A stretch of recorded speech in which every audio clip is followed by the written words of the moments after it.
হযরত বেলাল যেই মসজিদের মুয়াজ্জিন, ওই মসজিদের ইমাম হলো আমার নবী। আর জোরে না সুবহানাল্লাহ। বেলালের চেহারাটা কেমন? কুৎসিত, ঠোঁট মোটা, নাক চ্যাপ্টা, চুলগুলা খাড়া খাড়া, দেখলে মায়া লাগে না?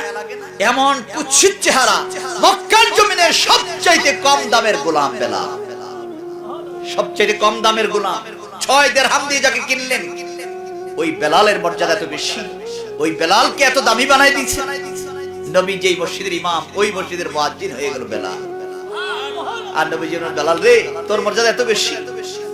আমি রাসূল সাল্লাল্লাহু আলাইহি ওয়াসাল্লাম বুখারীর হাদিসের মধ্যে বলছেন, হাশরের ময়দানে বেলালের গর্দান সকলের ঊর্ধ্বে থাকবে। জোরে না সুবহানাল্লাহ। কেননা বেলাল মানুষকে ভালোর পথে ডাকছেন, আযান দিয়েছে। কি দিয়েছে? এই সকল কি দিয়েছেন? আযান দিয়েছেন। বেলাল এত দামি হয়ে গেল। হযরত বেলাল রাদিয়াল্লাহু তাআলা দামি হওয়ার পিছনে একমাত্র কারণ হলো হযরত বেলালের ভিতরে নবীর মুহাব্বত ছাড়া আর কিছু নেই। কার মুহাব্বত? এই সকল কার মুহাব্বত? এখন দুনিয়াতে কিছু লোক বলতে চায়, কয় নবীর আনুগত্যের কথা না কইছে, মুহাব্বতের কথা তো কইছে না। এখন আছে না? এই সব আছে না? আর আল্লাহর নবী নিজে বলতেছেন, লা ইউমিনু, ঈমানদার না।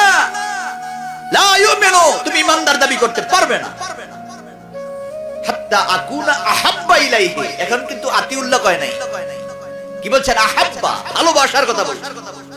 আহাব্বা ইলাইহি, যতক্ষণ পর্যন্ত ইলাইহি, তোমার সকল কিছুর চাইতে যদি নবীকে ভালোবাসতে না পারো, লা ইউমিনু আহাদুকুম হাত্তা আকুনা আহাব্বা ইলাইহি মিন ওয়ালাদিহি ওয়া ওয়ালাদিহি ওয়ান নাসি আজমাইন।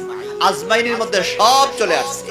প্রথম তো কিছু সংখ্যা, কয়েকটা সাবজেক্ট উল্লেখ করছেন, 2টা উল্লেখ করছেন, তোমার ছেলে মেয়ে পিতামাতা, 2টার কথা উল্লেখ করছেন। এরপরে বলছেন আজমাইন, যা আছে সকল কিছুর চাইতে যদি নবীকে ভালোবাসতে না পারো, তাহলে তোমাকে ঈমানদার বলা যাবে। এই হাদিস শোনার পরে ওমর রাদিয়াল্লাহু তাআলা চোখের পানি ফেলায় কাঁদতেছেন আর বলতেছেন, আমি তো সকলের কাছে সবকিছুর চাইতে আমি আপনাকে বেশি ভালোবাসি, কিন্তু একটা জায়গার মধ্যে একটু বাধা আছে। কি বাধা? আমার জীবনের চাইতে আমি আপনাকে বেশি ভালোবাসতে পারি না। যদি আপনার জন্য আমাকে জীবন দিতে হয়, আমি মনে হয় পারবো না। এই জায়গাটার মধ্যে আমার একটু বাধা হয়ে আছে। আল্লাহ রাসূল সাল্লাল্লাহু আলাইহি সাল্লাম মায়ার নজরে ওমরের দিকে তাকায় আছেন। কেউ বলতেছেন নবীজি ওমরের মাথার মধ্যে একটু হাতটা বুলাই দিয়েছেন, হাতটা শুধু লাগাই দিয়েছেন। লাগিয়ে দেওয়া মাত্র ওমর রাদিয়াল্লাহু তাআলা জোরে চিৎকার দিয়ে বলতেছেন, হুজুর, আমার দিলের ভিতরে এমন পরিবর্তন এসে গেছে, আপনি যদি হুকুম দেন আপনার জন্য আমার জীবনটা আমি দিয়ে দিতে পারবো। নবীর মুহাব্বতের নাম হলো ঈমান। হুব্বুর রাসূলে মিনাল ঈমান। রাসূলকে ভালোবাসার নাম কি? এই সকল রাসূলকে ভালোবাসার নাম কি?